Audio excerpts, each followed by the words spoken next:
Então, vamos começar mais um podcast do Saber e Saúde, a URGS Explica. Hoje temos uma convidada, que é a professora doutora Rosa Almeida, nossa colega aqui da psicologia, da fisiologia, né, que tem muitos estudos na área de comportamento. E antes de falar sobre os estudos dela, eu vou agradecer aqui a presença da professora Rosa, pedir que ela comece se apresentando para o pessoal conhecer e tal, e depois a gente começa a fazer algumas perguntas, especialmente nesse tema aí dos adolescentes, pré-adolescentes, que é o ponto-chave, assim, agora para o nosso público-alvo aqui, que temos bastante adolescentes. Então, bem-vinda, professora Rosa, com a palavra. Obrigada. Boa noite aí para todo mundo, né? Então, eu sou a Rosa Maria Martins de Almeida, né? Estudei na URGS, fiz a psicologia, fiz depois mestrado e doutorado na fisiologia, né? E aí fiz o pós-doc nos Estados Unidos. Eu fiquei 3 anos em Boston, né? Estudando o efeito das drogas sobre o comportamento, né? Trabalhei 17 anos na Unicinos, né? E já estou há 12 anos na URGS.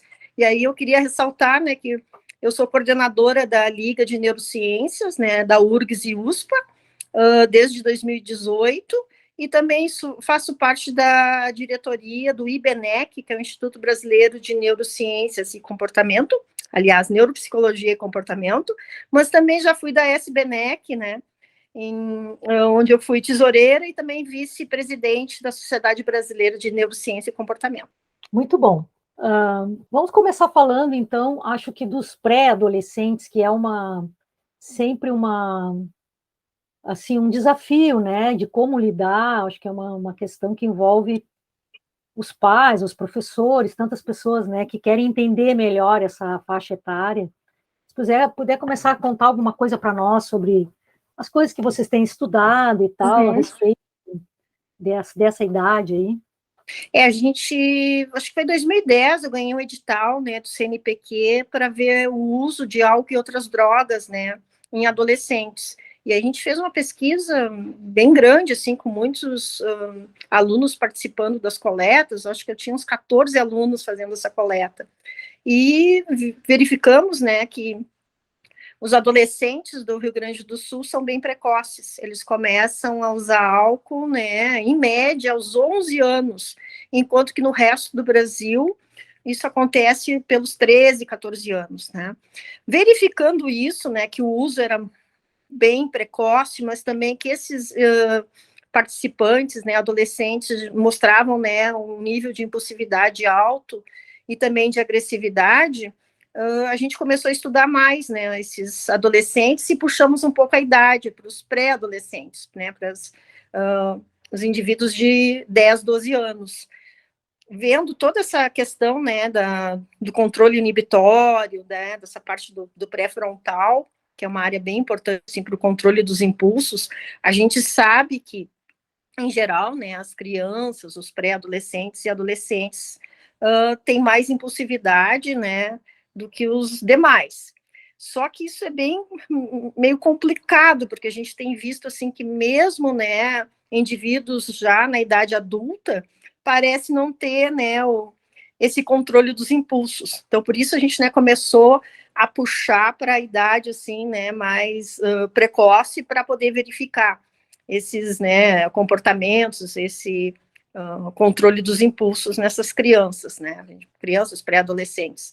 A gente tem trabalhado agora com online, né, a gente está até com uma pesquisa que depois, se der, a gente pode divulgar aí, né, porque eu acho que é interessante, que é um levantamento online em todo o Brasil, né, desse uso de álcool e outras drogas, e também tem alguns tópicos ali sobre agressividade e impulsividade, porque é interessante de ver, né, em todo o Brasil. A gente sabe que depois da pandemia, os níveis, né, de impulsividade, de agressividade aumentaram muito. Por quê? Porque a gente sabe que o isolamento social é como é que eu posso dizer, um fenômeno, né, que acentua essa agressividade, essa impulsividade, esse uso de drogas. A gente já tinha feito modelos animais, era um modelo que eu utilizava, né, para aumentar a agressividade, que em geral os animais não são assim tão agressivos, eles têm um tipo de agressividade que é para defender o território, achar o parceiro, achar, né, a comida, mas quando a gente utiliza, né, alguns paradigmas que a gente chama, tipo isolamento social, álcool em baixas doses, frustração, provocação social, a gente tem um nível muito elevado dessa agressividade. O comportamento pode se tornar até, que a gente chama, né, de comportamento agressivo violento. Como é que a gente caracteriza isso? A gente caracteriza por uma alta frequência desse tipo de comportamento, uma baixa latência, então acontece de maneira muito rápida, né? E, em geral, no modelo animal, as mordidas, né, os ataques são em regiões vulneráveis, então na região do pescoço, na região, né, do abdômen, porque uma mordida ali pode ser fatal. Então a gente já vinha estudando isso em modelo animal, né, e aí, em 2006, eu comecei a trabalhar, né, com modelos humanos, e com as pré-adolescentes e adolescentes foi a partir de 2010, então a gente tem investido mais nisso, não só em usar testes psicológicos, mas também a gente usa tarefas comportamentais. Existem tarefas que são bem importantes, né, para ver tempo de reação, para ver controle inibitório, né, que é uma atividade uma tarefa que a gente chama de go, não go, que a gente tem feito pelo celular também. Agora a gente está utilizando essa tarefa com crianças, né, que vivem em vulnerabilidade, que são crianças, né, mais carentes, e que a gente está avaliando também para ver esse controle inibitório, essa impulsividade, se elas também tiveram algum tipo de trauma, né, nos primeiros anos de vida.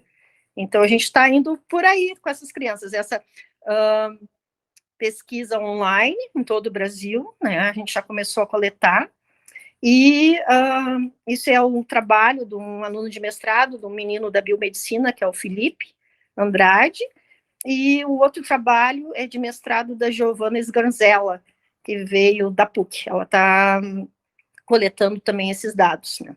E a gente tá querendo, né, ver os níveis de impulsividade, né, como é que está o controle inibitório, se já tem uso de drogas também, né, uso de álcool, né, e outras drogas. Até saiu uma pesquisa semana passada mostrando que o Sul, de novo, e depois da pandemia, as idades estão mais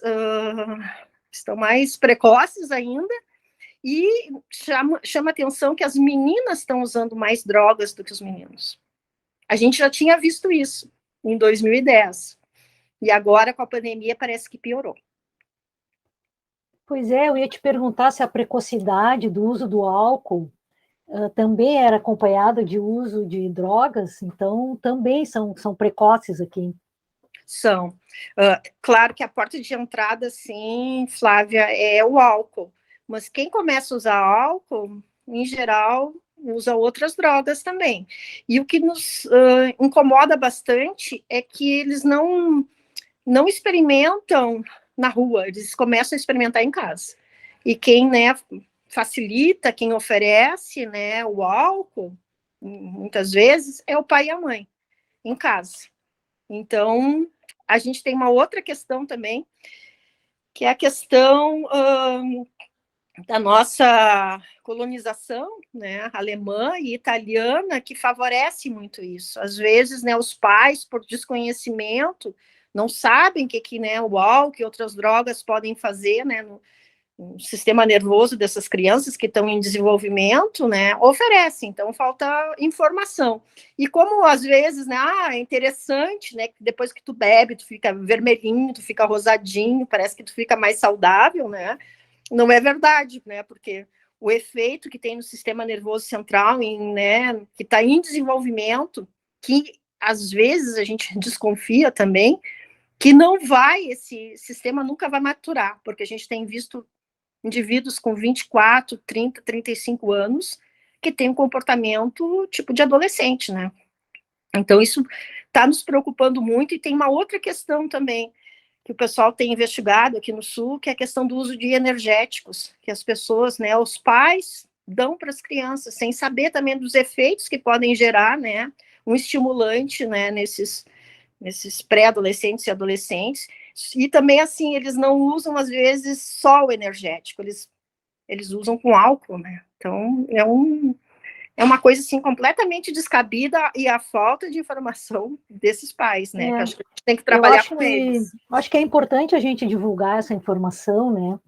Da a questão de que o sistema nervoso deles, dos adolescentes, ainda não está pronto, né? Ele ainda está em fase de desenvolvimento. E o efeito que essas drogas, o cigarro também, né? O cigarro é uma droga lícita, e o álcool também, então parece que não, que pode, né? Então começa às vezes muito cedo com o cigarro, muito cedo com o álcool, sem que as pessoas tenham até o conhecimento de que isso está alterando o desenvolvimento deles, né?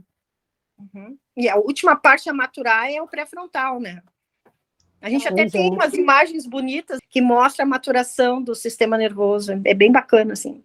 Prof, pensando nesse sentido de explicar melhor aos pais e a toda a comunidade a questão de que ainda não existe esse desenvolvimento totalmente formado no pré-adolescente, vocês poderiam explicar para nós e para quem está nos ouvindo, sim, de uma maneira simples, o que acontece no sistema nervoso para que eles entendam que ainda não finalizou, como você comentou anteriormente, ainda não teve a maturação do córtex pré-frontal. Então, explicar o que é essa maturação, o que essa área faz, quais são as funções dessas áreas. Então, vamos começar pelas funções, né? Nesse pré-frontal, essa parte bem da frente, que é a última a se desenvolver, é ela que diferencia a gente dos animais, porque, né, nessa porção bem da frente é onde a gente faz o planejamento, a gente tem a motivação, a gente tem a avaliação do meio onde a gente está, que a gente vive numa sociedade, que existem regras, que a gente deve, né, seguir as regras estabelecidas por essa cultura onde a gente está inserido. Ali a gente tem o controle da agressividade, tem o controle da impulsividade, a gente tem a motivação, a gente tem, deixa eu ver o que mais, já falei de planejamento, eu posso fazer agora, mas posso fazer daqui a um ano, né? A gente tem o raciocínio, a gente tem controle das emoções também, claro, não é só ali, né, bem na partezinha da frente, mas a gente tem, né, as outras áreas, né, que são muito importantes, principalmente do sistema límbico, e essas, quando a gente tem, né, o uso de álcool, né, ele pode gerar, né, tipo um atraso, ou até um prejuízo nesses neurônios, né, além dos neurônios, alterar as substâncias que a gente tem do sistema, né, que são vários, a gente tem vários, né, substâncias químicas, neurotransmissores que podem ser alterados e que são importantes assim para o bom funcionamento da gente, né? Então essa área aqui a gente tem que cuidar muito dela, porque, né, a gente tem as funções que a gente chama executivas, a gente tem memória de trabalho, a gente tem atenção, a gente tem muitas funções que são essenciais assim para a gente, né, executar uma tarefa, para a gente ter um bom comportamento, para a gente ter um bom controle das emoções da gente. E pensando também, prof, no que você falou agora, poderia, então, um indivíduo, já na fase de adolescente mesmo, desenvolver, então, o transtorno opositor desafiador devido à utilização de álcool, drogas? Aí a gente tem que avaliar bem, né, a história desse sujeito, assim, né, se... como é que é o comportamento dele, né, em casa, na escola, dos pais, né, a gente também sabe que acontece muito, né, uma imitação do comportamento, né, o comportamento violento, ele pode ser aprendido, tá, então a gente tem que tomar muito cuidado, assim, a gente tem que avaliar com muito cuidado, Vanessa, para, né, fazer, tipo, um diagnóstico, a gente tem que ter mais, né, um conhecimento, assim, né, tá usando droga, que tipo de droga, qual é a frequência, para a gente poder avaliar melhor. Então, eu tenho todo o cuidado, assim, né, para falar disso, a gente não pode já dar um tipo, né, um diagnóstico, e assim, para crianças e adolescentes, né, é bem complicado de fazer isso, né. Então, a gente tem que avaliar caso por caso e ver qual é a situação, qual é o ambiente, né, que esse indivíduo tá, como é que é a relação com o pai, com a mãe, o pai é violento, a mãe é violenta, como é que é? Como é que é o comportamento dele? Outra coisa que a gente vê também é a questão da mídia. A mídia com muitos joguinhos, muitos filmes violentos, e isso aumenta a agressividade. Então, a gente também tem que tomar cuidado com isso. Eu queria te perguntar se vocês têm algum estudo, ou se tu conhece algum estudo, que relacione isso com alterações de aprendizagem, porque depois essa criança na escola, ou adolescente, né, tem dificuldade de aprendizagem e tal, tem alguma relação com o uso de álcool e drogas precocemente? A gente não avalia assim, a questão da aprendizagem, mas tem, Flávia, tem, né? Porque até quem tem TDAH, né, tem uma alteração bem significativa assim, da atenção, né? Se tu não presta atenção, como é que tu vai aprender alguma coisa? Se tu não foca. Então vai ter problemas, né, de atenção, problemas, né, de entrada da informação, depois evocação, e além do mais, como é, né, um espectro é bem amplo, eles podem ter muita agressividade também, né? Eles podem ter características assim bem variadas. A gente não trabalha assim sobre a questão da aprendizagem, né? A gente avalia mais os níveis de impulsividade, de agressividade, né, desses indivíduos. Só aproveitando então o tema, né, já que tu falaste em TDAH, existe alguma espécie de relação, então, entre o uso de metilfenidato, por exemplo, né, nas crianças e essas questões de violência e agressividade que a gente tem visto, né, que TDAH tem sido um transtorno cada vez mais diagnosticado, né, e consequentemente tratado, mas qual que seria o impacto, então, do tratamento nessas questões? O pessoal tem tratado bastante, né, mas também uma coisa que impressiona a gente, que é muita gente, né, muitas crianças e adolescentes com esse diagnóstico e tratados da mesma maneira, né. A gente sabe que, né, muitas drogas não são assim tão seletivas, né, tipo, para agressividade não existe nenhuma droga, né, Bruno, para TDAH, eles usam essa medicação e às vezes facilita, né? Porque eles conseguem focar mais, eles conseguem sentar, eles conseguem aprender, né? Quanto à agressividade, pode ser até que, né, que diminua um pouco, né? Mas eu não sei o quanto é efetivo para impulsividade e para essa agressividade. Isso eu não sei te dizer. A gente teria que, talvez, fazer, né, um levantamento sobre isso, né? Mas provavelmente não deve ser tão específico assim, porque para agressividade existem, né, vários candidatos, né, para violência também, comportamento muito violento, que ajudam, né, a diminuir esse comportamento, mas não são assim extremamente, né, seletivos. A gente também estudou várias drogas, né, os candidatos lá da serotonina, né, dos receptores 5-HT1A, 5-HT1B, e muitos deles ajudavam, sim, na redução, né, da agressividade. Alguns tinham uma alteração maior, assim, que afetavam o sistema motor, tá? Outros nem tanto. A gente conseguiu usar um, que é o zometriptan, que é o Zomig, que é usado para enxaqueca, em animais que tinham, né, utilizado álcool e que ficavam muito agressivos, né? A gente usava o álcool como um modelo, né? Eu tinha falado bem no início, né, como um paradigma, que ele em doses baixas, a doses moderadas, ele pode elevar muito essa agressividade. E a gente usou isso, né? Ainda era um tempo que eu estava lá nos Estados Unidos, o Zomig, e teve um efeito bem interessante. E depois eu apresentei esse trabalho, né, na Sociedade de Neurociências, lá nos Estados Unidos, e veio um psiquiatra e viu o trabalho, e ele fez o mesmo trabalho com humanos. Lá eles conseguem, né, dar álcool, né, para os indivíduos, para os participantes da pesquisa, e ele viu que esse Zomig, né, conseguia diminuir a agressividade de maneira bem específica, depois do álcool. Agora eu não acompanhei mais para ver, né, em que passo está a questão, né, do zometriptan ser utilizado para comportamento agressivo, né, e violento. Mas voltando lá para o metilfenidato, eu acho que ele tem, acho que para muitos que usam, né, um efeito importante, sim, sobre a atenção, sobre a questão, né, do aprendizado. Mas quanto a agressividade e impulsividade, eu não sei o quanto ele é eficaz, não sei te dizer. Eu não sei se existem esses dados assim bem organizados, né? Intuitivamente eu imagino que sim, que quem começa a usar drogas e álcool muito jovem provavelmente vai ser um adulto também violento, né? Também impulsivo, com pouco controle das suas emoções e em geral, violento, né? Não sei se isso é uma coisa bem estabelecida já. Existem drogas que levam mais a essa agressividade, essa violência, né? Se a gente for ver, Flávia, 98%, né, dos casos que tem crimes, o álcool está envolvido, tá?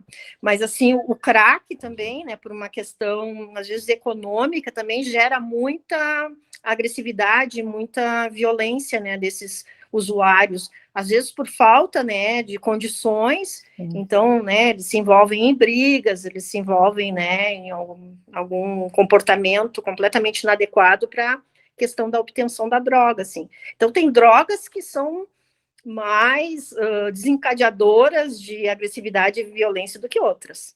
É difícil tu ver alguém que use, assim, sei lá, né, maconha, que fique tão agressivo. É muito difícil, né? Mas com álcool, e não precisa doses elevadas, porque doses elevadas o cara fica dormindo, o cara fica sedado. É dose baixa a dose moderada. Claro, não é todo mundo, mas os que tomam e que ficam agressivos, eles vão mostrar um comportamento, mas muitas vezes violento, né? Com crimes. Uma coisa que eu acho também interessante, que a gente queria estudar, era campo de futebol. Porque campo de futebol tem álcool, tem frustração e tem provocação social. Todos os paradigmas que a gente usa em animais, tu vê no campo de futebol. E os caras se matam, né, por causa que, sei lá, da frustração, perder o jogo, pela provocação social, mas, em geral, tem o álcool também por trás. Ali tu potencializa, né, a agressividade desses indivíduos, né. E nenhuma droga é legal, assim, sabe, com uso muito alto, muito frequente, né, mas o álcool, ele é terrível. Isso a gente tem dados também, que a gente chegou a publicar com o pessoal ali do CEPAD, né, do grupo ali do Félix, da Lísia Von Diemen, que quando eles usam o álcool junto com outras drogas, que eles são poliusuários, eles têm uma alteração, né, tremenda do comportamento agressivo, impulsivo, e tem muitos danos cognitivos. E uma coisa que também chama atenção, que é interessante, os que usam álcool, né, essas drogas, se eles, né, esse indivíduo parar, meio que estabiliza o sistema. Então é bom, né, que as pessoas não abusem, assim, do álcool, né, e junto com outras drogas, assim, que podem prejudicar muito, né, o controle, né, desse indivíduo e a cognição. A cognição, assim, fica muito prejudicada. A gente fez um trabalho ali, né, com homens, eles não conseguiam fazer o gol não gol, são 2 teclas, tá? Ou às vezes só uma, eles não conseguiam apertar. Então, o prejuízo é muito grande mesmo. A gente também fez trabalhos interessantes, assim, com jovens, né, que usavam cracks, eu sempre e outras drogas, né, quando eu comecei a trabalhar mais com a questão das drogas, eu era meio romântica, eu achava que eu ia conseguir separar as pessoas direitinho, assim, o grupo do álcool, o grupo do crack, o grupo de tudo. Não é assim, a vida real, os caras usam de tudo. Não, nem mais os velhinhos, é só o álcool, sabe? Antigamente tinha aqueles, né, que gostavam só do álcool, só usavam o álcool. Agora é muito difícil a gente ter esses grupos assim tão separados. Eles são, em geral, poliusuários, né? E é claro isso de que a porta de entrada seja o álcool, porque seria aí o local o momento de intervir, né? Não deixar entrar, né? Tão cedo, pelo menos. Porque a gente tem visto, né, naquela pesquisa anterior, e agora a gente coletando, né, em todo o Brasil, eu ainda acredito que vai aparecer o álcool como primeira, né, droga, que foi oferecida, né, e que aí pode ter aumentado, né, a frequência de uso, mas também não descarto a questão, né, sei lá, desses energéticos que estão entrando com tudo, né, tem crianças com 6 anos tomando, que os pais fornecem, 6 anos, participei de uma dissertação uns 2 meses atrás, fiquei escandalizada com isso, e as meninas usando mais do que os meninos, a gente já tinha visto isso lá em 2010. Vamos ver agora em 2022, 2023, que acho que os dados vão sair para o ano que vem. Em relação às meninas, vocês têm alguma, assim, explicação ou alguma hipótese, assim, de por que as meninas estariam aderindo tanto, assim, né, ao uso de... Uma coisa assim que acontece é que, né, as meninas têm um metabolismo diferente dos meninos, podem, né, ficar mais, né, alteradas pelo álcool, né, mas também pode ser uma coisa de comportamento, né, em que elas muito, mais, né, cultural, ou querem ter os namorados, então querem mostrar um comportamento, né, de uma idade, né, mais avançada. Isso até eu discuti outro dia com uma menina que quer vir para o nosso grupo, que ela é policial, que está fazendo psicologia e trabalha nas escolas. E ela me mandou essa pesquisa, saiu semana passada, que as meninas estão usando mais. Ela, olha aí, professor, olha só o que saiu, né? E ela disse assim, olha, pela experiência, né, ela trabalha com prevenção nas escolas, pode ser uma coisa cultural, mas também pode ser também porque querem, né, mostrar um papel assim mais maduro para os meninos, né? Que elas também podem, né? Só que os efeitos, às vezes, né? Tu vê muito mais as meninas entrando em coma alcoólica do que os meninos, né? Sim, até pela questão do metabolismo mesmo, né? Que é diferente, na mulher. Mas a gente vai investigar isso também mais a fundo, né? O porquê dessas meninas, ou se é uma coisa só do Sul também, né? Porque essa pesquisa chamou a atenção que são as meninas aqui do Sul. Pode ter a ver também com essa coisa da colonização e da cultura de considerar o álcool como algo normal, assim, como um refrigerante, né? Não, e é muito usado também para celebração, a gente não consegue celebrar de outra forma, né? Só bebendo, né? E celebrar e tudo, né? Porque qualquer coisa tem que ter álcool, senão não... Isso é bem da nossa cultura, né? Mas eu acho que isso não é só do Sul, acho que isso é... Não, isso é de todo o Brasil, acho que do mundo também, porque o uso de álcool é disseminado no mundo inteiro, né? É altíssimo. Como é uma coisa lícita, é difícil de tentar mudar isso, né? E se Amanda quer... Talvez é conscientizando os pais, né, do que o álcool pode fazer no sistema, né, os prejuízos, né, claro. Né? Tu falou sobre as meninas, sobre a porta de entrada normalmente ser tipo dentro de casa, né, das crianças já começarem a beber dentro de casa. Com as meninas isso também é comum, porque eu vejo que aqui no Sul o incentivo mais é masculino, do tipo, ele é menino, que aprende a beber desde cedo. E com as meninas eu não sinto tanto isso. Eu queria saber se tem algum estudo relacionando isso.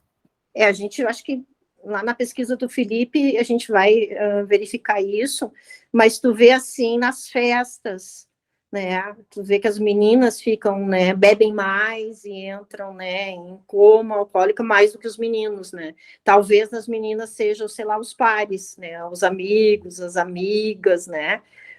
Eu vejo assim pelos adolescentes, né? Até pelos amigos, né, da minha filha, como é que eles funcionam, né, nas festas, né? Eles levam também às vezes escondido, né, o álcool. Eles levam de várias maneiras que a gente não tem nem noção, né, do que eles fazem. Às vezes eles botam até as meninas no absorvente, o álcool. São histórias horríveis, horríveis. Quem trabalha assim com eles, né, diretamente, fica assim escandalizado do que elas fazem. As meninas são mais criativas, sabe, nesse aspecto de como, né, usar álcool. escondem, botam em vidro de perfume e fazem horrores. Mas esse do absorvente eu acho mais forte, né? Para não sentirem o cheiro também, né? Tipo, os pais, às vezes, né? Aqueles que mais controladores, né? Não sentirem. Tem várias formas. A gente fica, assim, impressionado, né? A gente não tem noção do que eles podem fazer, né? Eu acho que uma coisa que também acontece é que uma coisa puxa a outra, né? A época ali da adolescência tem uma série de inseguranças e de questões a serem resolvidas, às vezes até Experimentação, não, Flávia. Exato, ou a pessoa que não sabe bem o que vai querer da vida, mas naquele momento ali tem essa coisa muito de grupo também, né, de o que o grupo faz, eu também faço, né, mas a questão é que se essa insegurança leva ao uso do álcool, o álcool também leva à agressividade, ao uso de drogas, e de mais insegurança, mais álcool, assim, meio que uma coisa vai puxando não sei se a minha ideia tá correta, Sim. mas... Aí a gente verificou isso também, assim, Flávia, né? O indivíduo mais ansioso também usa mais álcool, mas o deprimido também usa, porque ele quer aliviar o sofrimento. Então, né? Quem é muito deprimido, né, vai usar, né, muitas vezes, e quem é muito ansioso também. Então, para se sentir melhor, só que é um erro muito grande, né? Porque tem outras formas de baixar a ansiedade, né? Sei lá, de não ficar deprimido. Claro, tem situações que são terríveis, né? Às vezes na vida do indivíduo, né? Sei lá, tu tem a perda de alguém que tu ama, né? Ou do teu emprego, é uma coisa muito estressante. Então, as pessoas, né, às vezes usam isso para aliviar, né? Mas só que às vezes não resolve, né? Tu vai usar mais, mais e mais e não vai sair disso. E aí tem outros tipos, né, de tratamentos que talvez sejam mais eficazes, tem coisas mais, né, tipo, naturais que tu pode fazer, exercício, né, respiração, meditação também, a gente acha, que é bobagem, não é não. Não é, porque tem um efeito bem interessante, assim, sabe, principalmente para quem é ansioso, né, para quem tem, né, alguma alteração não tão grave, assim, né? Resolve e ajuda muito. A gente também já fez um trabalho com meditação para crianças em situação de vulnerabilidade, de ansiedade e depressão. A gente usou uma tarefa que era o caminhar atento.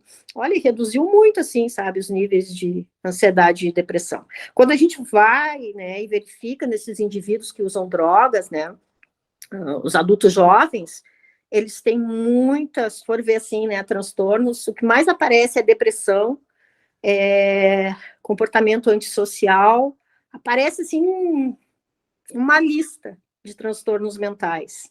Então, o álcool ele pode agravar isso, né? Essa situação, né? Então, não é um bom tratamento assim, né? Para ansiedade, para depressão, não é mesmo? Então, é melhor fazer exercício, né? Fazer algumas técnicas, né? De respiração. Isso a gente, né?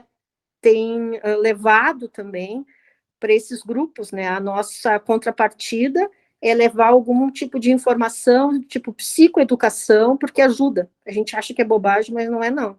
Ajuda muita gente, assim, né? Então, até ali o grupo do ROD, que tem TDAH, eles têm psicoeducação, tem vários grupos que eles fazem isso. E aí a gente está com, agora lembrei, eu estou com uma doutoranda aí do Neurociências, né, que vai fazer estimulação transmagnética, que também é para depressão e para ansiedade, que parece que tem um papel, sim, bem importante nesses casos, né? Então a gente vai verificar em pessoas que têm, né, ansiedade, porque a maioria dos estudos é feita para quem tem dor, para quem tem depressão, né, para quem tem vários quadros. Então, talvez isso também seja uma alternativa, né? E eu queria te perguntar se vocês têm algum estudo que associe os pais e o comportamento dos pais em relação aos filhos. Temos. Pais também ansiosos, ou pais que também usam drogas ou usam álcool, se isso temos. influi muito. A gente tem, foi a tese da Alice Willingham, onde a gente estudou, né, esses adolescentes, pré-adolescentes e adolescentes, né, quanto aos pais, né, assim, o estilo parental, né, o tipo de comportamento dos pais, também se os pais eram mais ansiosos, mais deprimidos, e também a gente, a tese dela foram 4 estudos, a gente avaliou eles em diferentes contextos, em escola pública, em escola particular, na escola militar e em jogos, em competição, para ver qual era o padrão assim, de impulsividade e de agressividade e controle inibitório desses sujeitos. Mas em relação aos pais, parece que existe assim tipo um espelho, né? Os pais mais ansiosos, os filhos também mais ansiosos, os pais, né, que usaram drogas mais cedo, os filhos também. Existe tipo uma correspondência. Isso a gente tem publicado. A gente já publicou isso faz um tempo. Ela acho que defendeu o doutorado dela em 18, 19. Então tem várias publicações. Depois, se interessar, eu posso passar para vocês. Tem coisas em português. A gente também trabalhou numa escala de impulsividade, porque ela tinha sido avaliada só para meninos, então a gente começou a trabalhar para ver a questão das meninas, né? Eu, desde aí da fisiologia, sempre estudei, né, o ratinho, né, o macho e fêmea, e agora eu não deixo também de estudar, né, as meninas e os meninos, mulheres e homens, porque às vezes tem diferenças sutis, assim. Às vezes a gente não pega porque, né, precisa de uma amostra bem grande, né, para a gente verificar isso. Até eu tinha proposto com Clayton Ball, né, que trabalha com genética e TDAH, da gente avaliar, né, melhor, mas é muito complicado. Para a parte genética, tu precisa de uns 2.000 participantes, gente. E tem que ser tudo muito homogêneo. Aí não dá, né? Sem condições, difícil, né? Muito difícil, assim. Aproveitando uma pergunta, hoje a gente tem visto, né, muitas mudanças, né, no estilo de vida das pessoas que eventualmente podem afetar talvez aí alguns comportamentos envolvendo o uso da internet e das redes sociais, né? Então a gente tem visto em adultos muitas vezes, né, uma agressividade que acaba sendo exacerbada em certos ambientes, talvez por às vezes se sentirem menos inibidos por estarem no ambiente virtual e não ter medo das consequências. Muitas vezes a gente sabe que talvez, né, no caso das crianças varia um pouco também, porque esse acesso depende um pouco de como que é o ambiente ali em casa, ambiente familiar. Algumas crianças têm mais acesso, outras menos, né, a celular, redes sociais, essas coisas. Vocês têm visto alguma coisa ou sabe alguma coisa nesse aspecto, assim, de como que esse uso da internet e das redes sociais poderia talvez afetar o comportamento e essas questões eventualmente de agressividade, ansiedade e outros comportamentos? Temos trabalho, Bruno, o trabalho de mestrado da minha aluna Maísa Marim, e, né, que agora está no doutorado. A gente verificou, né, a adição à internet. E tem, claro, tem vários estudos. A gente fez primeiro uma revisão, né, porque não era bem assim, né, com o que eu trabalhava, mas muito interessante. Ela fez uma revisão, a gente publicou, mostrando, né, como é que é o horário, né, o número de horas que esses adolescentes usam. Eles têm alteração de funções cognitivas, eles são, às vezes, mais impulsivos, mas o que mais aparece, sabe o que é? Eles são deprimidos. Esses indivíduos que têm adição à internet passam muitas horas usando, né, o celular, aí, sei lá, o computador, né? A gente pode dizer, às vezes a gente fica meio apavorado, mas eu também uso. Mas o negócio é o seguinte, para tu ser adicto, tu tem que não fazer mais nada, tá? Então, tu deixa de comer com a tua família, tu deixa de sair, tu deixa de jogar bola com teus amigos para estar lá, né, ligado no celular. Então, existem escalas que avaliam, né, a adição à internet, e a gente avaliou nesses adolescentes, e esses que tinham, né, adição mesmo, eles têm um quadro, né, muito alto, assim, de depressão.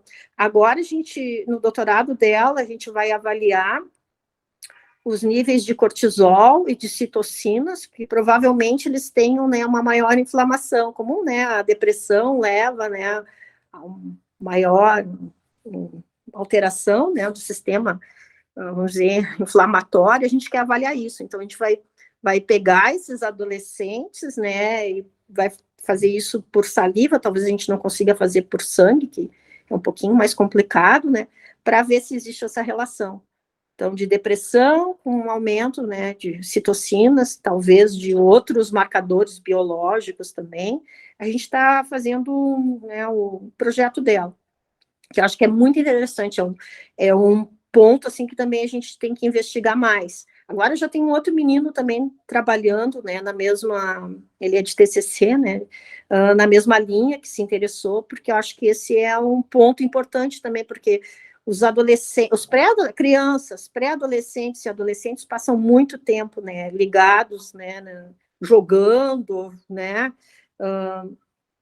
sem ter interação social. A gente precisa de interação social. A gente sem interação social, né, a vida fica muito complicada. Olha aí a pandemia que nos impediu de fazer, né, o contato social aí com os outros. E a gente precisa olho a olho. Aqui eu não enxergo bem o olho de vocês.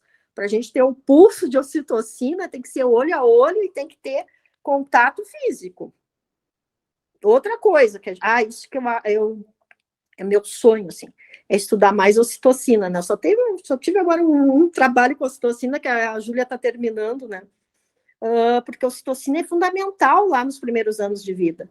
Tu precisa, né, do contato físico. Imagina se tu passa o dia todo lá na frente do celular e a gente já vê as criancinhas fazendo assim com o dedo. Eu não consigo fazer assim com o dedo, eu faço assim. Porque eles já têm, né, esse hábito de manipular, né, iPads, celulares e tudo. Então, eu acho, assim, né, complicada essa vida de passar muito tempo nesse celular, sem amigos, sem família. De novo, né, eu sempre falo isso, assim, tudo que é demais não dá certo, nem de menos. Então, tem que ter um certo, né, período para fazer isso. A quantidade de horas.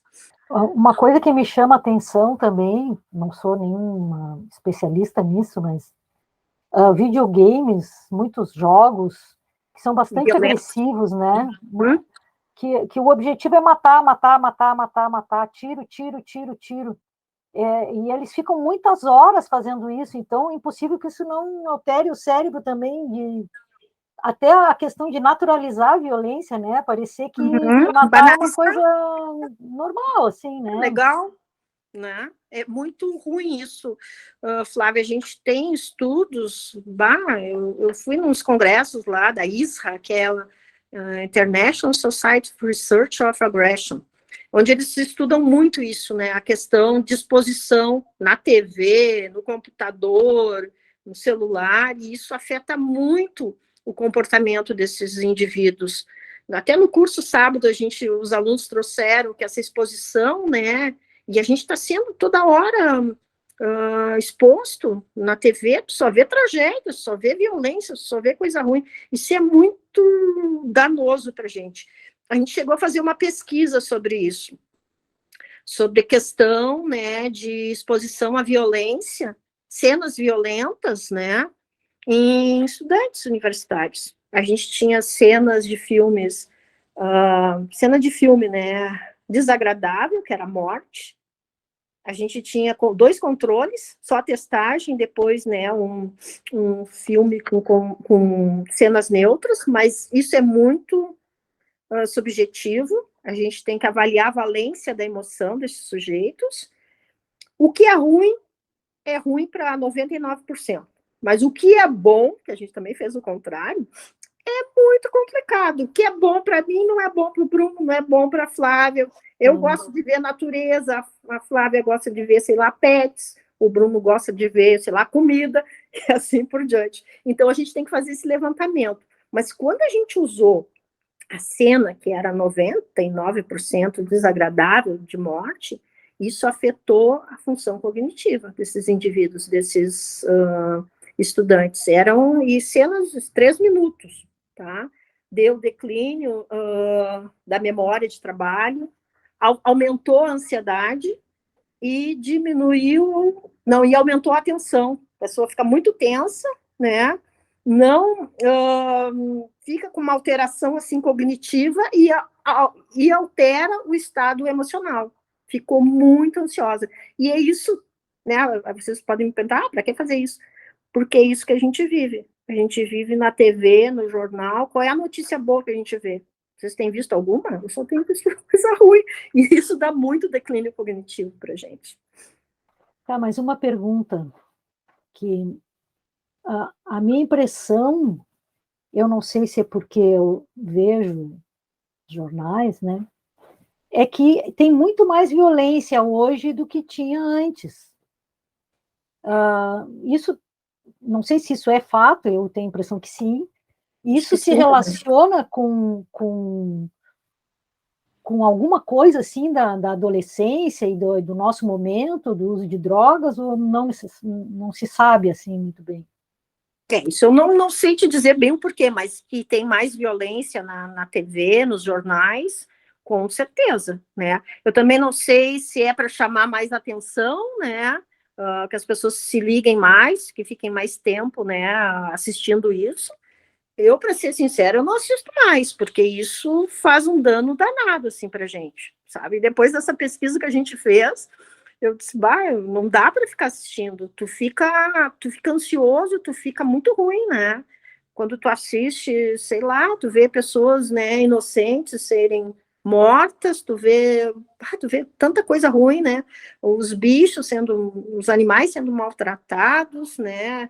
Pegando fogo no Pantanal, é uma coisa assim, olha, horrorosa, dá um dano muito grande. Mas a gente tentou fazer o inverso, Flávia, porque tem pesquisas que mostram, né, que cenas assim visuais, elas podem facilitar, né, melhorar o estado emocional e a cognição. Mas a gente não conseguiu um efeito assim tão grande, a gente só do ruim mesmo, do desagradável. Do bom é porque é muito subjetivo, assim, sabe? Tu tem que usar algo que seja muito parelho, assim, não existe para o ser humano, ele é muito, cada um tem um jeito de gostar das coisas, né? Mas do que é ruim, é interessante, é ruim para 99%, sabe?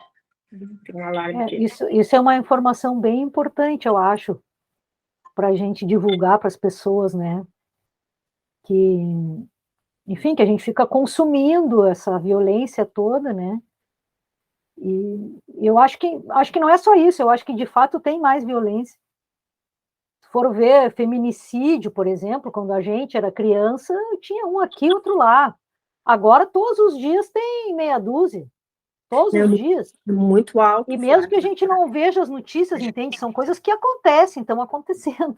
Então, por que isso, né? Porque eu acho isso das piores coisas, porque a mulher morre, o cara vai para a cadeia, a criança fica sem pai, sem mãe, destrói a vida dela, destrói a vida de todo mundo. É uma coisa doida, assim, né? Porque... E acontece todos os dias. E é impressionante. É uma coisa que eu não consigo, assim, entender bem se é uma questão de que as mulheres estão tentando não ser tão dependentes dos homens, e os homens estão reagindo a isso. Eu não sei onde é que bate isso de ser tão... Porque, né, ainda brigar agora, ir lá e matar a mulher, e matar cruelmente, como a gente vê, das formas mais brutais, parece que soltaram assim aquelas pulsões lá, aquela violência intrínseca, assim, não sei como é que se diz o nome técnico, mas parece que abriram a porteira assim, e agora todos os diabos resolveram sair para fora, né? Parece que a gente está vivendo um momento assim de catarse coletiva, assim, não sei. Mas, para mim, é falta de pré-frontal. Esse pré-frontal que não está conseguindo dar conta, sabe, de controlar esses impulsos, porque a gente deveria usar estratégias mais adequadas para resolver conflitos, para resolver várias situações. E se resolve, né, no grito, na morte do outro. Então, eu acho que é falta de pré-frontal. Está acontecendo alguma coisa muito séria, assim, porque, né, não existe mais o controle desses impulsos, né? Para a maioria, assim, das pessoas, as pessoas partem, né, para briga, para ignorância, né, para violência, e infelizmente os números são assustadores. Eu acabei de ver isso, né, porque meus alunos estavam dando aula no sábado, e as mulheres são as grandes vítimas de tudo isso. Por várias questões, questão, às vezes, financeira, tá, né? A gente que está num outro nível, que trabalha e tudo, mas tem muita gente que não está nesse nível. Então, existe violência patrimonial, econômica, existe de todos os tipos, assim, e elas são as que mais sofrem, os índices são altíssimos. Uma outra coisa que acontece também é que existe mais registros também agora, né? Talvez antes não tivesse tanto, né? Talvez. E mais divulgação dessas informações, talvez antes fossem mais veladas, né? Mas que existe um aumento, não tem dúvida, e para mim é um prejuízo desse pré-frontal que a gente tem que estudar mais. A gente tem que estudar mais para entender, né? Por que tudo isso está acontecendo, né? Por que a gente não consegue controlar esses impulsos, né? Poxa, tem tantas maneiras de conseguir as coisas, né? Não é matando, né? Então, eu acho que está faltando aí. E preocupa, né, essas crianças aí, tão expostas, né, esses pré-adolescentes, já usando álcool tão cedo e outras drogas. Tem drogas que a gente nem sabe o nome.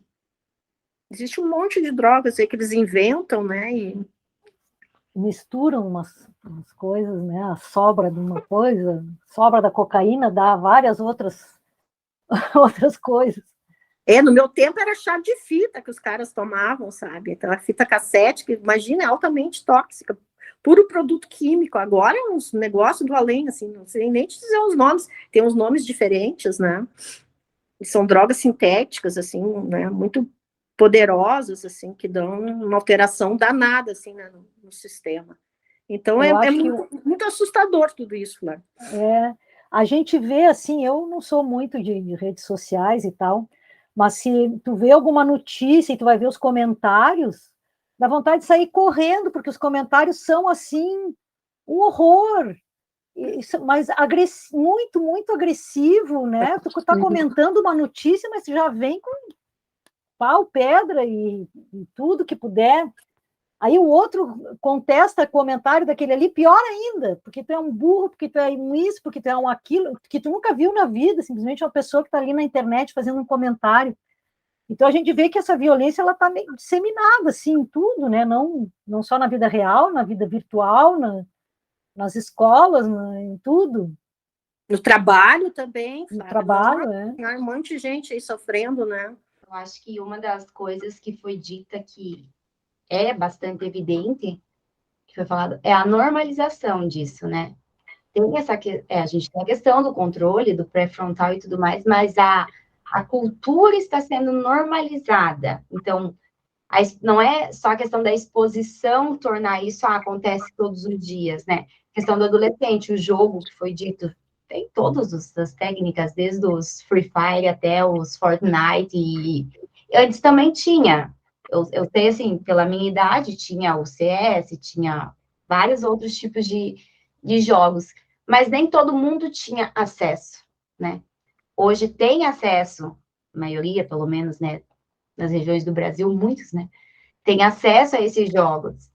Daí já faz essa modificação. Teve a pandemia, ficou dentro de casa, o que fazia? Ficava jogando. Aí tem a questão da vulnerabilidade do acesso, depende das famílias, como a prof disse, né? Tiveram famílias que ficaram mais tempo em casa, consumindo, porque foi mostrado lá no primeiro ano de pandemia, o quanto que aumentou o consumo de álcool, né, a venda de bebidas alcoólicas.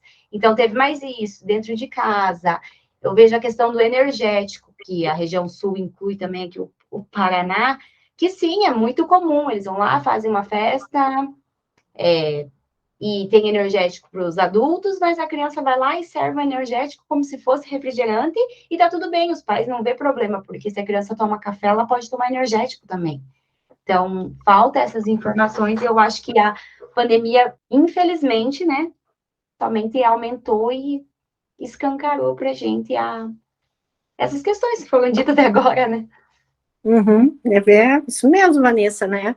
E é interessante assim que a gente usava, né, isolamento social para ver, né, na infância e na adolescência, nos animais, né, nos ratinhos que a gente fazia, eles ficavam bem mais agressivos, né, quando isolados, e usavam mais drogas também, né, então só veio, né, confirmar, mas o que assusta a gente é também a questão do transtorno mental, né, muita gente deprimida, muita gente ansiosa, muita gente, né, sofrendo, e fora o resto, né, quem teve Covid, eu não sei se eu tive, tá, eu já fiz 500 testes, sempre deram negativos, mas a pessoa tem muita perda cognitiva, né, a pessoa fica esquecida, ela fica esquisita, né? Ela fica com uma fraqueza também, né? Uma falta de motivação, um cansaço que parece, né? Até uma depressão também, né?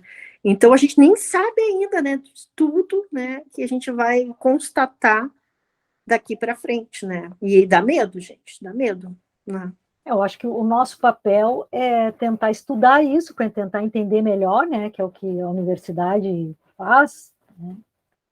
Mas de alguma forma tentar propor soluções também, né? Então eu acho que a gente alertar as pessoas sobre esses riscos, né? Principalmente de crianças, adolescentes, é já uma forma de tentar contribuir para alertar mesmo, para pensar bem, tomar cuidado, né? Porque depois essa criança, esse adolescente, depois não segura mais, né? Depois a pessoa já está usando álcool regularmente, é muito difícil dela voltar atrás, né? Não controla mais. E aí o comportamento pode ser, né, altamente impulsivo, pode ser perigoso, né? E aí tem várias questões, comportamento sexual, né, sem proteção, dirigir em alta velocidade, se expor, né, de maneira, né, completamente inadequada. Aí não tem como segurar mais.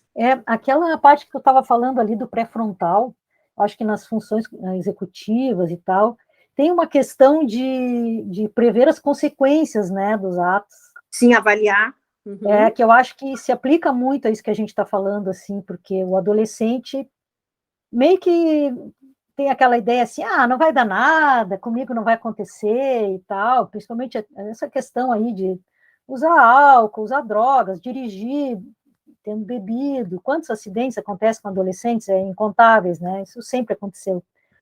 Mas eu acho importante a gente relembrar isso para as pessoas também, de que o fato de usar álcool e drogas vai dificultar depois essa pessoa também, não só essa questão do planejamento, como você estava falando, poder planejar a sua vida, organizar o seu futuro, né, o presente, mas de prever as consequências dos seus atos. Então, às vezes a pessoa tem aquele ato impulsivo, assim, né, e acaba fazendo coisas e não, depois se pergunta assim, nem pensei, quando eu vi eu já tinha feito.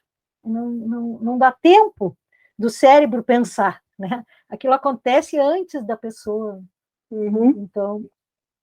a gente também tem uma outra coisa que é importante, que é a flexibilidade cognitiva, sabe? Tu ter um pensamento e tu poder fazer, né, a troca, o shift, né? Que isso também é bem importante, assim, na gente, né? Tu pensa numa coisa, mas aí tu avalia, não vou fazer, vou por este caminho aqui, que é a flexibilidade cognitiva aqui. Na gente, ela deveria funcionar de maneira mais adequada também, né? E às vezes não. Então, a gente avalia isso também, às vezes, em alguns testes que a gente utiliza da psico, né, da psicologia. Tem várias tarefas que a gente pode fazer, verificar isso, né? Porque eu imagino que nos adolescentes isso seja mais fraco, assim, porque também existe toda a questão do comportamento de grupo, né? É mais difícil dizer não vou fazer se todo mundo está fazendo, né? Já que se cria ali uma dificuldade adicional, né? Aí o cérebro ainda não está bem desenvolvido, e ainda tu tem as facilidades para cometer o que não deve. Então, tudo isso vai dificultando, assim, até de tomar essa decisão, né? Sei lá, dessas coisas simples, assim, de não dirigir depois que bebeu, ou não pegar carona com aquele colega que bebeu, sabe que ele estava bebendo, tomar essa decisão mesmo, dizer, não, eu vou de Uber, eu vou a pé, eu vou de ônibus, sei lá, pego... Mas, às vezes, é difícil tomar essa decisão quando todo mundo está fazendo o contrário, né? Uhum. E quando, né, ainda não está pronta essa região, né, que Exato. também não ajuda muito, né, ela tem que estar pronta, assim, para tu poder controlar esses teus impulsos, né. A gente tem aquela região que é bem importante, que é a ventroorbital, ela que segura, é o freio da gente. Essa aí tá meio amolada, essa região, porque tá todo mundo sem freio. Uhum. Tá bem deficitária essa aí, que a gente tem que focar mais nela e estudar para entender. A gente até já fez nos bichinhos, né, nos ratinhos, para ver, tipo, a agressividade, se ela era, né, tipo, controlada lá na RAF mesmo, né, na produção lá, ou lá na frente. Era lá na frente, fazia 2 microinjeções. Bem bacana o trabalho da Caroline Perinazzo da Veiga, mestrado e doutorado dela. Sobre isso, a gente estava, né, analisando, né, onde é que era realmente, né, o controle da agressividade. É pré-frontal no VO, nos animais, né. Então, nesses humanos, a gente tem que estudar mais também, né, mas a primeira abordagem, assim, a gente vê como é que está esse uso, né, dessas drogas, assim, como é que está esse controle inibitório, como é que está essa impulsividade, como é que está essa agressividade, quem está fornecendo, né, as drogas, quem começa mais cedo, meninos ou meninas, isso que a gente, né, vai investigar de maneira mais geral para depois focar. Nosso intuito era trazer depois, né, os adolescentes, pré-adolescentes, com altos níveis e baixos níveis, e comparar, e até fazer algumas medidas biológicas, mas com a pandemia a gente não conseguiu fazer isso. Isso vai ficar para o doutorado do Felipe, né? Porque senão muito, muito complicado, né? Mas a gente quer sempre associar, sabe, alguma medida, assim, não só a parte de testagem, que é interessante, a parte das tarefas também, porque executar uma tarefa é um outro, né, tipo de funcionamento, assim, mas ver alguma coisa biológica, que eu acho que é bacana, né, para a gente poder associar. Então, esse é o meu intuito, é associar, e quando dá, né, que tá difícil, é fazer um trabalho com modelos animais e humanos, né, que a gente chama, né, de translacional, para poder entender. Mas está bem difícil, assim, para trabalhar com animais. Eu tenho só um experimento agora, só o trabalho da Júlia, que fez na PUC, porque ali na Psico a gente ainda não tem condições de fazer com os modelos animais. Ali está meio complicado, bem complicado. Mas, vamos lá. Mudando assim um pouquinho, a gente já fez esse diagnóstico aí, sabemos que estamos vivendo esse momento, né? Eu queria te perguntar se tu teria alguma coisa para dizer assim, sei lá, a mãe que se deu conta que o filho está muito agressivo, impulsivo e tal, o que ela pode fazer? Tem algum lugar onde a pessoa pode ter algum tipo de atendimento, algum tipo de orientação? O que a gente poderia sugerir, assim? Tem alguns locais, né? A clínica da URGS atende, né, crianças e adolescentes. Talvez tenha que entrar um pouquinho, né, para a fila de espera. Se for uma coisa muito grave, acho que eles, né, dão prioridade. Mas também eu aconselharia essa mãe a colocar esse menino, né, ou essa menina para fazer esportes, porque a gente sabe que esportes ajudam, né, a diminuir, né, toda essa energia que às vezes, né, é direcionada, né, para agredir o outro. E também queria dizer assim, Flávia, que a agressividade não é de todo ruim, porque a agressividade tipo impulsiona a buscar alguma coisa. Ela só é ruim quando ela causa dano físico ou dano psicológico no outro. Então ela te leva. E um jeito, né, de extravasar essa energia é fazendo algum tipo de esporte. Isso era também uma alternativa que a gente queria ter, porque a gente verifica que existe tantos prejuízos, tantos danos, mas qual é a solução para isso? A gente, né, tinha um projeto que era de colocar essas crianças para fazer tênis, mas não foi também, não conseguimos implementar. Mas acho que para o futuro a gente consegue fazer alguma coisa assim. O esporte, ele ajuda muito, né? Sei lá, um futebol, um vôlei, uma corrida, ou até sozinho, uma caminhada já, né? Esse contato com a natureza, assim, é legal também. A gente até vê alguns profissionais que levam, né, os alunos para a natureza, não sei se vocês já viram, para lutar, né, alguns vão fazer algumas técnicas, eu vejo muito ali no Parcão e na Encol. Então, esse contato com a natureza é muito, muito legal. Outra coisa, alterar as atividades, assim, diversificar as atividades dessas crianças, desses pré-adolescentes, fazer coisas diferentes. Não precisa ser coisas também tão elaboradas.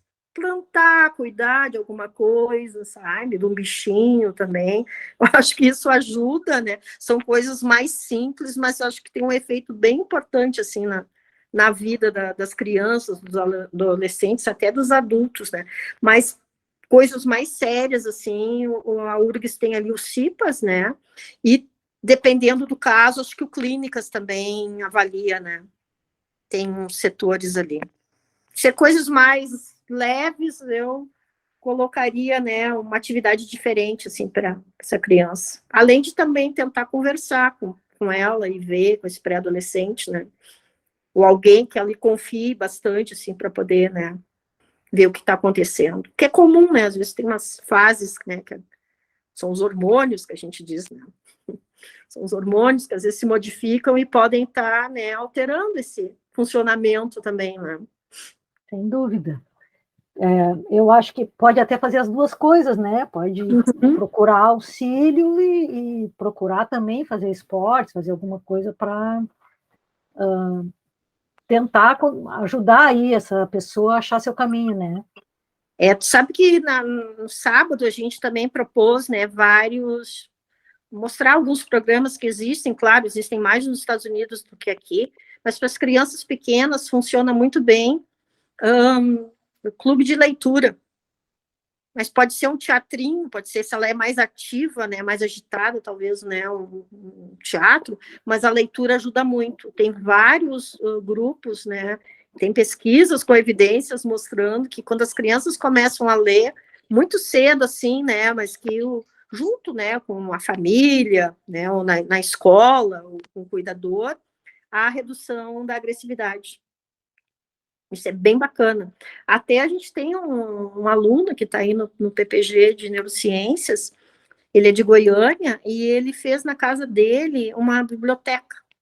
O bairro onde ele morava tinha tanto assalto, tinha tanta criminalidade, depois que ele, né, começou a trazer as crianças para ler, diminuiu, olha, de maneira significativa. Ele só não publicou isso, mas isso eu acho muito interessante. Essa ação, né, desse aluno de fazer isso ajuda muita gente. Então, questão de leitura bem cedo, né, de fazer alguma atividade junto, assim, né, com as crianças, melhora muito. Isso é uma coisa boa para as escolas também, Uhum. né? Criarem esses grupos de leitura nas escolas, isso aí é excelente. Não custa dinheiro, né? Dá para fazer O que tem, com o que tiver na escola e ter um bom resultado, né? São coisas simples e que têm efeito, e tem evidências, tem publicações com isso também. Eu acho que é bacana, né, de ver coisas mais simples, assim, de apresentar algumas alternativas, né? Às vezes a gente quer trabalhar com isso, mas às vezes não vem os alunos, né? Eu não tenho braço nem perna para tudo isso. Tem uma outra menina que está, talvez entre para o PPG, que ela trabalha com crianças com TDAH, e aí tem técnicas, né, para redução de alteração, assim, do comportamento, mas também dessa parte mais cognitiva, né, que eles usam alguns equipamentos, né, tipo neurofeedback. Eu nunca usei isso, mas parece que tem um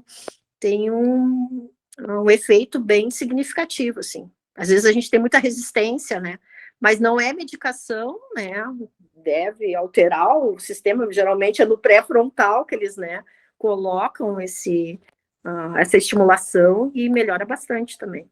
Muito legal. Então, eu te agradeço, Rosa, te deixo livre se tu quiser falar mais alguma coisa, mas a gente fica bem contente, assim, de ter conseguido abordar esse tema. Já fazia um tempo que a gente estava procurando alguém para falar sobre isso, porque é uma coisa que vem sempre, assim, né, das escolas, das crianças, dos adolescentes, a gente está vendo acontecer, né, e a gente te agradece bastante mesmo, porque eu acho que foi bem legal, inclusive as dicas aí para poder facilitar a vida do pessoal, né. Eu que agradeço aí o grupo, né, Eu acho, assim, que também é super importante, né, de poder falar, né, desse assunto, do tema da agressividade, que é um tema tão importante, né, e do comportamento violento associado, né, até coisas, né, mais tipo comportamento violento também, né, que assusta a gente. E se puder ajudar, assim, a gente tem tentado fazer isso, né. Não é um trabalho que tu faz de um dia para o outro, é um trabalho, né, que vem sendo construído, veio muito, assim, né, da questão dos modelos animais, depois, né, agora com seres humanos, a gente quer juntar mais informações, que eu acho que isso é o que traz, né, o melhor conhecimento, assim, dá mais base também para a gente poder trabalhar, né, e conhecer melhor o que está por trás desse tipo, né, de comportamento. Então, a gente é trabalho de formiguinha, assim, né, a gente viu uma droga que funcionava lá para os animais, né, que é os omígos, omitriptan, depois de 10 anos sai com um trabalho com humanos, né, agora tem que ver como é que está a situação, né, porque tratamentos, assim, farmacológicos são complicados ainda, né, para esse tipo, né, de comportamento agressivo e violento, mas a gente continua, né, nos estudos aí para ver como é que a gente pode, né, ajudar essas pessoas. E às vezes podem ser coisas simples, que nem a gente falou aqui, que pode ter uma grande ajuda, né, que às vezes a pessoa nem percebe, poxa, parar, sentar com a criança, ler um livrinho, fazer um esporte, plantar e a criança cuida, né? A gente vê isso em várias escolinhas, né? Eles cuidam, eles ficam responsáveis por aquilo ali, né? Então, é muito bom, assim, para o sistema. E variar as funções também, isso é legal também, diversificar as tarefas, né? E controlar, né? O que for de mais ou de menos não vai estar bom. Tem que ter um certo equilíbrio, porque senão pode estragar muito, né, a gente. Então, a gente tem que ter um certo equilíbrio. Eu sei que é difícil, é legal falar, mas, né, controlar a hora no celular, nos joguinhos, né? Tem que ter um espaço para tudo, espaço para estar com os amigos, com a família. E o importante também é ter esse contato físico. E contato olho a olho também, assim, para dar uma acalmada. É isso Talvez aí, né? A ciência funciona assim, né? Vamos indo devagarinho, uma coisinha que a gente descobre, vai montando o quebra-cabeça, né? Sempre com esse objetivo de entender melhor como funciona o nosso corpo todo, né? O cérebro, tudo, na tentativa de melhorar a qualidade de vida, né? Que é nosso objetivo final. Seguimos aprendendo e estudando, né? É isso aí. Muito obrigada, Rosa. Sempre aprendendo, né? Todo dia a gente está aprendendo. É isso mesmo. Então, obrigada. Até mais.